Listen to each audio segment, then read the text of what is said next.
Welcome to my channel, The Backstory. I am Audrey. On my channel, you will become aware of what happened before each Sunday school lesson. The Sunday school lesson for October 23rd, 2022 is entitled, Who is King? Based on 1 Samuel chapter 8, verses 4 through 7, and 1 Samuel chapter 10, verses 17 through 24. Also, I will answer the question, how did the people of Israel reject the Lord? If this is your first time here, this is the standard agenda. I will share the backstory, read the lesson text, and offer a brief lesson summary. At this time, please subscribe or just feel free to give me a thumbs up or make comments. Thank you so much in advance. Overview of 1 Samuel and 2 Samuel. The books of 1 and 2 Samuel can be divided into multiple sections. Notice the section titles and the scripture references. End of Judges period. God's selection and rejection of Saul. God's selection of David and Saul's fall.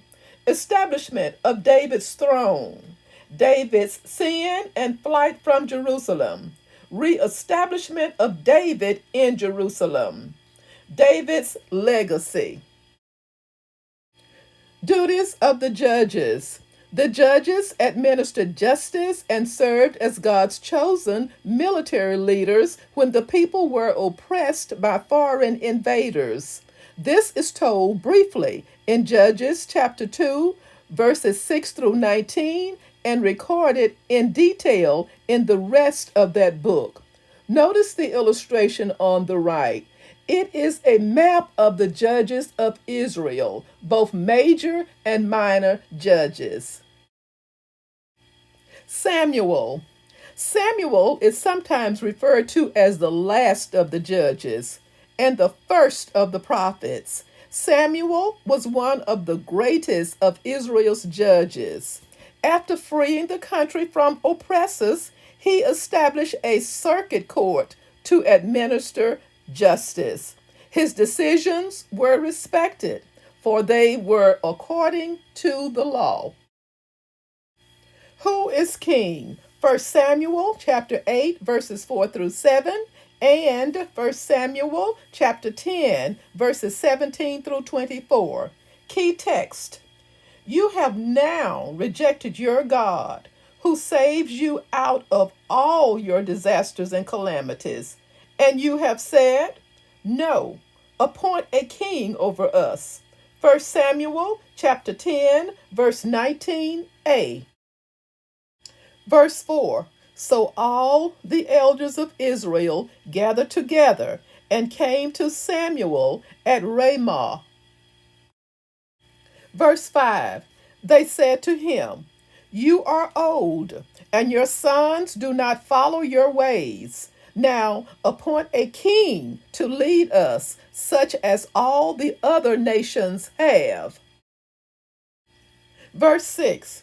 But when they said, give us a king to lead us, this displeased Samuel, so he prayed to the Lord. Verse 7.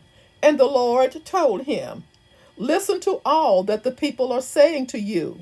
It is not you they have rejected, but they have rejected me as their king. Verses 17 through 18. Samuel summoned the people of Israel to the Lord at Mizpah and said to them, this is what the Lord, the God of Israel, says. I brought Israel up out of Egypt, and I delivered you from the power of Egypt and all the kingdoms that oppressed you. Verse 19. But you have now rejected your God, who saves you out of all your disasters and calamities. And you have said, no, appoint a king over us. So now present yourselves before the Lord by your tribes and clans. Verse 20. When Samuel had all Israel come forward by tribes, the tribe of Benjamin was taken by lot. Verse 21.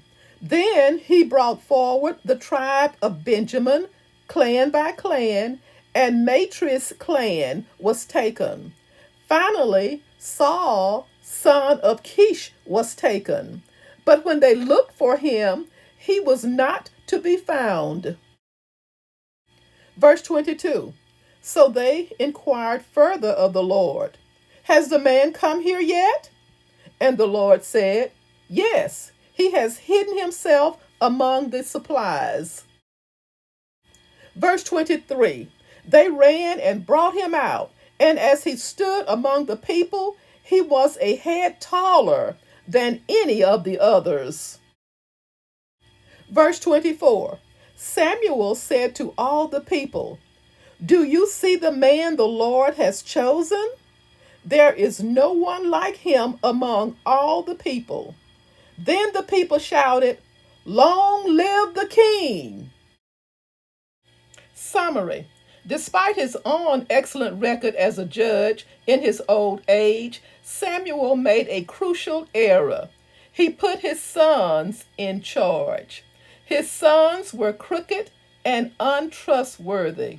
The crookedness of these young judges was too blatant to be hidden or denied.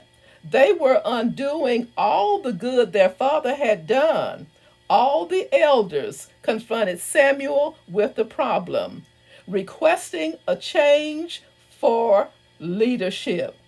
While their concerns were certainly valid, the solution the elders put forth was a radical change from the pattern of government they'd had thus far. They wanted to be as all the other nations and have a king. Samuel was not happy with this request.